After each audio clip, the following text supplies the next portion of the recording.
नमस्कार। तो चलिए आज समझते हैं कि आखिर हम सब और हमारे आसपास के सभी जीव बने कैसे हैं। एकदम बेसिक लेवल पर वो कौन सी चीजें हैं जो हमें आकार देती हैं। तो सवाल ये उठता है कि भाई ये जो खरबों अलग अलग सेल्स हैं, ये मिलकर एक काम करता हुआ शरीर बनाते कैसे हैं? क्या है वो जादू जो इन सबको एक साथ जोड़ता है? तो इसका जवाब छिपा है ऊतकों में, यानी टिश्यूज में। और मजे की बात यह है कि हमारे शरीर की पूरी बनावट सिर्फ 4 तरह के ऊतकों पर टिकी है।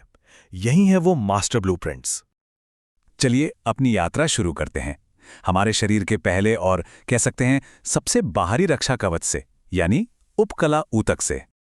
इसे आप ऐसे समझिए जैसे ये हमारे शरीर की पैकेजिंग है। मतलब ये हमारी स्किन बनकर हमें बाहर से बचाता है और अंदर हमारे पेट और फेफड़ों जैसे अंगों के लिए एक लाइनिंग भी बनाता है। सब कुछ अपनी सही जगह पर रहे, ये इसी का काम है। और देखिए, यहाँ एक बहुत सीधा सा नियम काम करता है। जैसी बनावट वैसा काम। जहाँ चीज़ों को सोखना है, जैसे हमारी आंतों में, वहाँ एक पतली सी सरल परत होती है। और जहाँ घर्षण से बचाना है, जैसे हमारी त्वचा पर, वहाँ सेल्स की कई सारी स्तरित परतें होती हैं। कितना लॉजिकल है ना? और इन परतों को बनाने वाली जो सेल्स हैं, वो भी अलग अलग शेप की होती हैं। कुछ बिल्कुल चपटी, जिन्हें हम शल्की या स्क्वामस कहते हैं। कुछ क्यूब जैसी घनाकार यानी क्यूबॉइडल, और कुछ खंबे जैसी लंबी स्तंभाकार यानी कॉलमनार सेल्स, जो अक्सर हमारे पेट की लाइनिंग में मिलती हैं। हर शेप एक खास काम के लिए एकदम परफेक्ट। अब आते हैं हमारे दूसरे टाइप के ऊतक पर। ये शरीर का कह लीजिए अंदरूनी सपोर्ट और लॉजिस्टिक सिस्टम है, और इसे हम कहते हैं संयोजी ऊतक। आपको पता है, ये ऊतक हमारे शरीर में सबसे ज्यादा फैला हुआ है। हर जगह इसका काम भी बहुत फैला हुआ है। चीजों को बांधना, सहारा देना, बचाना और शरीर के अंदर सामान को यहां से वहां पहुंचाना। हड्डियों से लेकर खून तक सब कुछ इसी कैटेगरी में आता है। कमाल है ना? तो इसके कुछ खास प्रकार देख लेते हैं। एक होता है एरियोलर ऊतक, जो हमारे अंगों को उनकी जगह पर टिकाए रखता है। फिर है सघन ऊतक, जैसे हमारे टेंडन्स, जो बेइंतहा मजबूत होते हैं। उपास्थि यानी कार्टिलेज, जो हमारी नाक या कानों में है, वो लचीला सपोर्ट देती हैं। और हड्डियां, खैर वो तो हमारे शरीर का पूरा ढांचा ही है। और अब एक ऐसी बात जो कई लोगों को चौंका देती है। क्या आप जानते हैं कि हमारा खून, हाँ वही खून जो हमारी नसों में बहता है, वो भी एक तरह का संयोजी ऊतक ही है, एक लिक्विड कनेक्टिव टिश्यू। और हाँ, हमारा खून सिर्फ एक लाल रंग का लिक्विड नहीं है। इसका जो ज्यादातर हिस्सा है वो है प्लाज्मा, जो असल में ज्यादातर पानी ही है। और इसी प्लाज्मा में तैर रही होती है लाखों करोड़ों सेल्स। और इन सेल्स की अपनी अपनी एक पूरी टीम है। सबके काम बटे हुए हैं। लाल रक्त कोशिकाएं यानी आरबीसीज ऑक्सीजन को पूरी बॉडी में पहुंचाती हैं।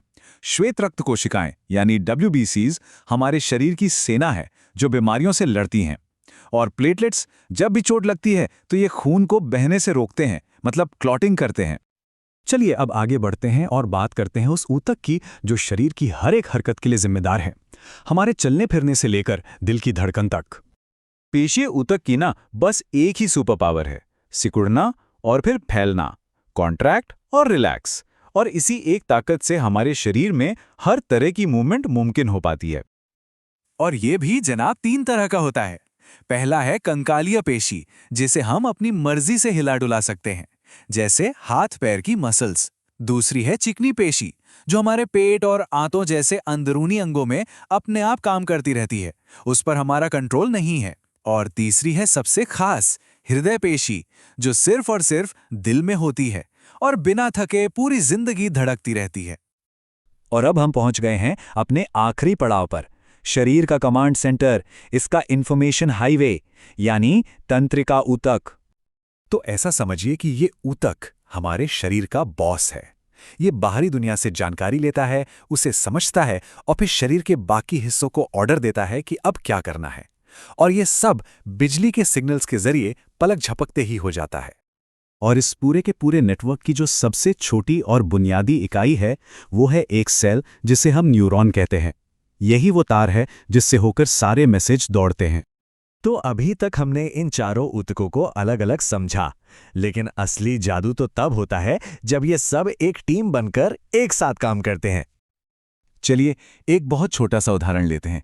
मान लीजिए किसी चीज को उठाना है। सबसे पहले क्या होगा? त्वचा का जो उपकला ऊतक है वो उस चीज को महसूस करेगा। फिर तंत्रिका ऊतक फौरन दिमाग तक मैसेज भेजेगा। दिमाग पेशीय ऊतक को सिकुड़ने का ऑर्डर देगा और संयोजी ऊतक यानी हमारी हड्डियां और टेंडन इस मूवमेंट को सपोर्ट करेंगे। देखा, एक छोटे से काम में चारों के चारों एक साथ लग गए। तो अब सोचने वाली बात यह है कि जीवन इतना जटिल है, लेकिन इसकी पूरी बनावट सिर्फ इन 4 बुनियादी बिल्डिंग ब्लॉक्स पर टिकी है। ये सादगी अपने आप में कमाल की है। ये हमें सोचने पर मजबूर करती है कि कुदरत कैसे कम से कम चीजों से ज्यादा काम लेती है। जरा सोचिएगा इस बारे में।